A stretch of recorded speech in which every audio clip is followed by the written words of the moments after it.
উত্তরপাড়া চুঁচুড়া জোড়া ছিনতাই কাণ্ডে চাঞ্চল্য। ব্যান্ডেল থেকে 4 দুষ্কৃতী গ্রেপ্তার চুঁচুড়া থানা পুলিশের।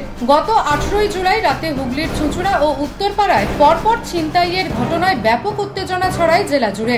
ঘটনার গুরুত্ব বুঝে তদন্তে নামে চন্দননগর পুলিশ কমিশনারেট। একাধিক গোপন সূত্র, প্রযুক্তি ও সিসিটিভি ফুটেজ বিশ্লেষণের পর অবশেষে গতকাল রাতের অভিযানে চুঁচুড়া থানার পুলিশ ব্যান্ডেল এলাকা থেকে 4 দুষ্কৃতীকে গ্রেপ্তার করতে সক্ষম হয়। গ্রেপ্তার হওয়া 4 অভিযুক্ত হলো অজিত মন্ডল, রোহন দাস, গুড্ডু সানি এবং রাজ সাঁতরা। পুলিশ সূত্রে জানা গিয়েছে, এই 4 জন দীর্ঘদিন ধরে বিভিন্ন চুরি, ছিনতাই ও অসামাজিক কর্মকাণ্ডে জড়িত। অভিযুক্তদের হেফাজত থেকে প্রাথমিকভাবে 10টি চুরি যাওয়া মোবাইল ফোন উদ্ধার করা হয়েছে। এই চাঞ্চল্যকর ছিনতাই কাণ্ডে 4 দুষ্কৃতীকে শনিবার চুঁচুড়া আদালতে তোলা হয়। তদন্তকারী আধিকারিকদের মতে আরো কিছু তথ্য ও দুষ্কৃতীর খোঁজে তদন্ত চলছে। আদালতে তাদের রিমান্ড চেয়ে আবেদন জানানো হয়েছে বলেও জানা গিয়েছে। পুলিশ সূত্রে অনুমান, এই চক্রের সঙ্গে আরো কিছু ব্যক্তি যুক্ত থাকতে পারে। নিউজ আজ বাংলা, হুগলি।